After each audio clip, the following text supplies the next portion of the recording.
I recently came across this article right here: Why Dentists Retire 7 years later than the average American.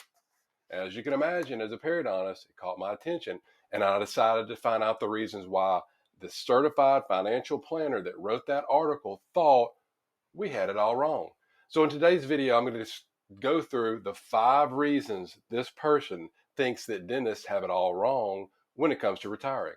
Now, along the way, I'll give you my thoughts about her reasons and then hang out until the end of the video where I'll tell you how to retire 7 or more years earlier than the average American. Now, if you're new here, I'm Dr. Jeff Anzalone, a Louisiana periodontist that's on a mission to get you to think differently about money. You can grab my passive income guide with the link below this video. Let's get going.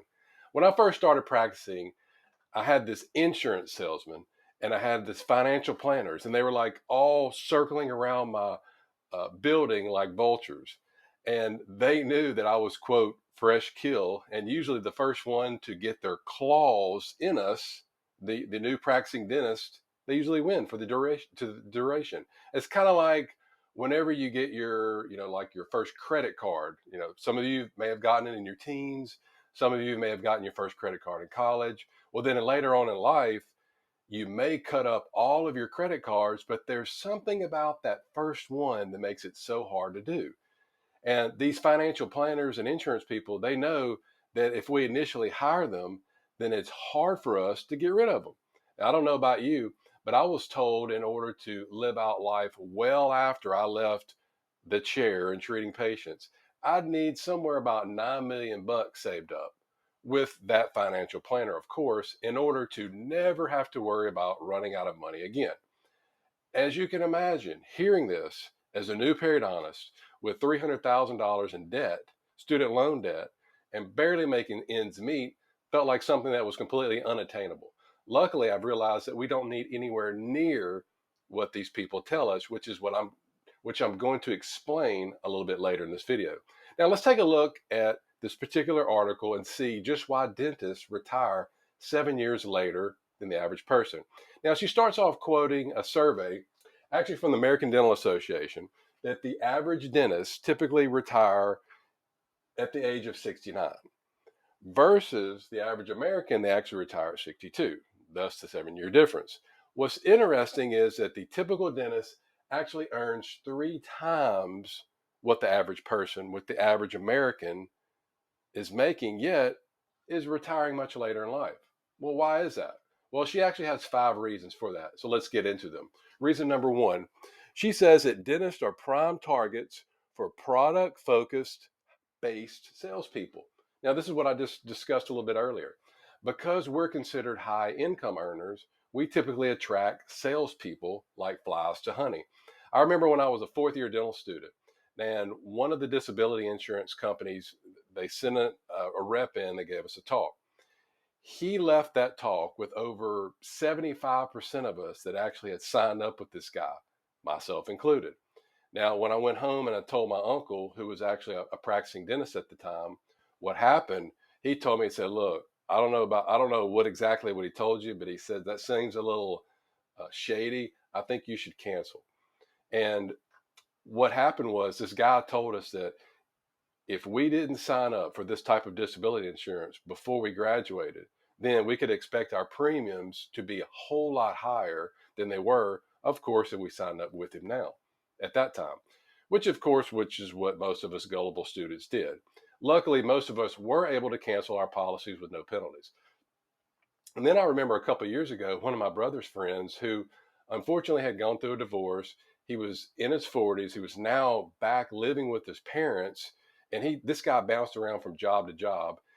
Saw him one day. He said, "Hey, Jeff, I just want to let you know I was recently hired by a local group to become a financial planner." He said, "Look, it only took me 4 to 6 weeks to pass the test in order to get the certification," which when he told me this, it really made me realize we should be very wary of who we're trusting our money with. Many of these people out there are just pushing products such as whole life policies and actively managed mutual funds, which allows them to get paid whether or not we make any money or not.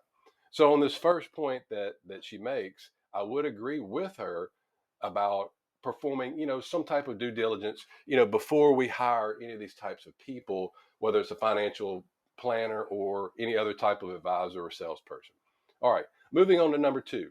Dentists can be more susceptible to pent up demand for lifestyle purchases, especially early on in their careers. Now, I understand what it's like to go through college. Then, for me, there was another 4 years of dental school and then another 4 years of training in my residency. And all the while, I'm watching my friends that I went to college with, live it up. Now, here I was, 30 years old, still not making any money, while all my friends were back home. They were married, they'd already purchased a house. Some of them were already members of a country club, they drove nice cars, they were enjoying themselves traveling. Now, I was thinking, well, wait a minute, what's wrong with this picture? I was the one that was supposed to be doing all that because I was supposedly was going to have this high income, right? So it's no reason why, when most of us get out, we immediately feel the need to be like our friends and then some. Even though when we get out, we're typically several hundreds of thousands of dollars in the hole, student loan debt. And these people all along the way, they've been working for 5, 7, or 10 years. Now, the financial planner, she advises us to keep our spending in check, and instead of saving the recommended 10% or maybe 15%, we should aim for 20%. Now, if you've watched any of my previous videos, then you should know that I recommend after you graduate, you continue to live like you're a student, getting to the point where you can save 40% or more of your income. Now, if you're already, think about it, if you're already used to living off of nothing, when you're a student, when you're a resident, doing this really isn't that hard. And this way, if you do this, you can massively pay off the majority of your loans. And then once that's done, guess what? You've got all this money just sitting there where you can just save and store for future investments. All right, moving on to number three. She states that dentists need more money to retire comfortably. Dentists need more money to retire comfortably. Now, this financial planner states that because dentists have been used to a higher income and lifestyle during their careers, then we're going to need more money than the average person for retirement. But here's the thing, if we're making an average of 3 times the average person, then it really shouldn't matter about the amount of money we need to comfortably retire, because we're making more than we can save more, right? Now, if you have somebody that makes, let's say, an average of $70,000 a year over their career, and they're saving an average of 15%, versus a person that's making an average of $250,000 a year, saving 15%, then it doesn't matter about the person making more, because it's all relative, right? So this is the first point that I don't agree with her. And my thinking that if somebody makes 3 times what the average person makes, all along they're living within their means, then that person should actually be able to save more than the average person. Moving on to point number four. Dentists have a higher degree of financial complexity versus the average person due to the fact that most are owners of their own practice. When you think about this, this goes back, and I've talked about this before, to Robert Kiyosaki's cash flow quadrant. You got the employees, self-employed, big business owner, and the investor. So what she's talking about is right here, uh, because she's saying that most of the dentists fall into the S, or self-employed category, and because of this, we have more expenses versus people that are just employees. Now, you own a business, you own a practice, you've got business loans, practice loans. I know you've got overhead expenses, you've got employees to pay, you've got all the different insurance policies that come along with this building, running the practice, and all that. And she states that trying to juggle all of this could potentially put us retiring later versus somebody that's basically an employee working for somebody. So the point she's trying to get across is that being a practice owner could be so complicated and complex, thus making us retire later in life.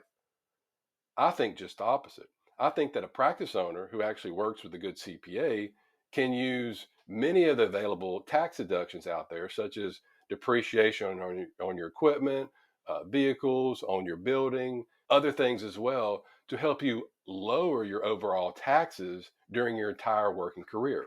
So when you think about this, they're basically telling us that if we want to retire earlier, then we should go get a job instead of working for ourselves. This is another point that I'm going to have to disagree with them on this. So I started this practice to be in control of my time and schedule. To me, there's nothing more important than my time and how I choose to use it. And you can't get that when you're an employee, when you're working for somebody else, which actually leads us to her last point is this. Dentists have incomes that are often large enough to hide financial mistakes. So she stated that this was the main reason why most dentists retire later than the average person, due to the fact that we have so much money coming in during our careers, we may feel less of urgency to put together a retirement plan. And that by putting this off, we don't get as much of a chance to capitalize on compound interest to work. Now, it really doesn't matter what someone makes. Most people in general, what? They tend to procrastinate, right? Now, if you look at a person that makes much less than a dentist, they may think, well, I don't make that much money anyway, so trying to save what little I have is pointless. Now, I understand that these are generalizations that don't pertain to everyone.